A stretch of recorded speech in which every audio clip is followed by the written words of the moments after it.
एक बार की बात है, सुषमा अपने पूरे परिवार के साथ खुशी खुशी मोहन नगर में रहती थी। उसकी 2 बहुएं थी, पल्लवी और शिवानी। एक दिन दोनों बहुएं रसोई में काम कर रही होती है कि तभी उनकी सास सुषमा उन्हें बुलाती है। अरे बहू, जरा इधर तो आना। शिवानी, जरा जाकर देखना सासू माँ क्या कह रही है। दीदी आप ही देख लो ना जाकर, आपको भी तो सुनाई दे रहा है। अरे मैं आटा गूंद रही हूँ ना, तुम चली जाओ। हाँ तो मैं भी तो सब्जी काट रही हूँ ना दीदी। अरे बहू जल्दी आओ। ओह, ये तो जाएगी नहीं, मैं ही जाकर देखती हूँ कि क्या करना है। पल्लवी सुषमा के कमरे में जाती है। जी मम्मी जी, क्या हुआ? शाम को घर पर कुछ मेहमान आने वाले हैं, तो तुम अच्छा सा खाना बना लेना बहू। ठीक है मम्मी जी, आप बता दीजिए क्या क्या बनाना है और कितने लोग आ रहे हैं। सुनील की मौसी जी और उनका पूरा परिवार आ रहा है। कुल मिलाकर 3 लोग और हमें मिलाकर हुए 9 लोग। तो अभी से ही तैयारी करना शुरू कर दो। और हाँ, घर की सफाई भी कर देना। हाँ अच्छे से। जी मम्मी जी, सब काम हो जाएगा, आप चिंता मत कीजिए। पल्लवी शिवानी को घर में मेहमान आने वाले हैं इसके बारे में बताती है। क्या 9 लोगों का खाना बनाना होगा, घर की सफाई करनी है?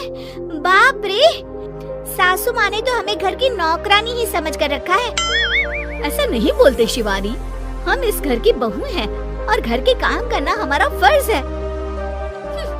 दीदी तो है ही सासू माँ की चमची, जब देखो सासू माँ सासू माँ।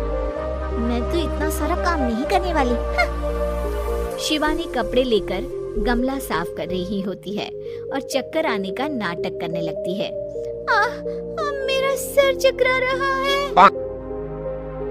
तभी वहाँ पल्लवी और सासू माँ जाते हैं।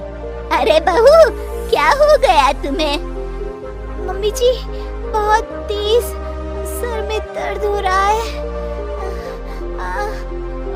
तुम एक काम करो शिवानी, आराम कर लो। नहीं नहीं दीदी, घर में मेहमान आने वाले हैं, मुझे आपकी मदद करनी चाहिए। अरे कोई बात नहीं शिवानी, तुम आराम कर लो, मैं सब काम कर लूंगी। ठीक है दीदी, अगर आप इतना कह रही हैं तो आराम कर लेती हूँ। शिवानी आराम से अपने कमरे में मैगजीन पढ़ रही होती है। इसे कहते हैं आराम की जिंदगी। इतना सारा काम। चलो सारा काम खत्म हो गया, शिवानी को दिखाती हूँ। शिवानी अपने कमरे में ईयरफोन में गाने सुनते सुनते सो जाती है और उसके साइड में मैगजीन भी रखी होती है। पल्लवी वहाँ आ जाती है और वो सब देखती है। ओहो, तो मतलब सब काम चोरी का बहाना था।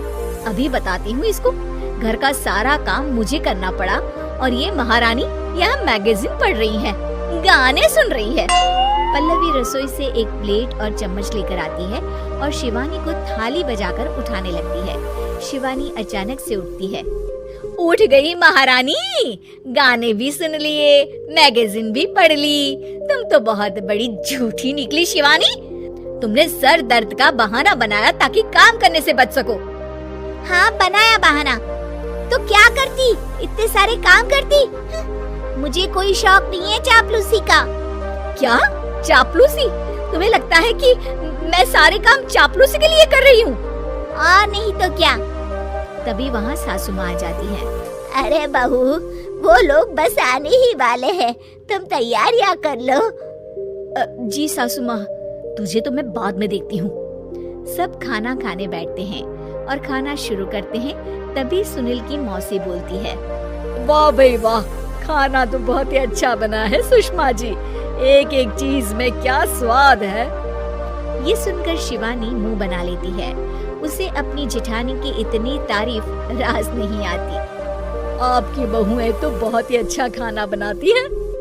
हाँ बनाती तो दोनों ही अच्छा है, पर आज ना ये सारा खाना बड़ी बहू ने बनाया है। छोटी बहू की तबीयत ठीक नहीं थी, सो इसलिए। मानना पड़ेगा सुषमा जी, आपकी बड़ी बहू तो बहुत ही गुणवान है। पल्लवी की तारीफ सुनकर शिवानी को जलन होती है।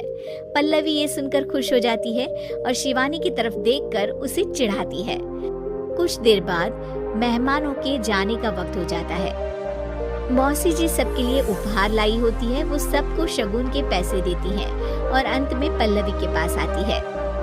तुम्हारे लिए शगुन का लिफाफा तो है ही, पर बहू तुम्हें एक और उपहार भी मिलेगा इतना अच्छा खाना बनाने के लिए। मौसी अपने सोने के कंगन निकालकर पल्लवी को पहना देती है। ये लो, ये मेरे मनपसंद कंगन है, अब से ये तुम्हारे हुए। धन्यवाद मौसी जी। ये देखकर शिवानी तो पूरी तरह से जल जाती है और गुस्से से रसोई में चली जाती है। तभी वहाँ पल्लवी आ जाती है और उसे अपने कंगन दिखाने लगती है।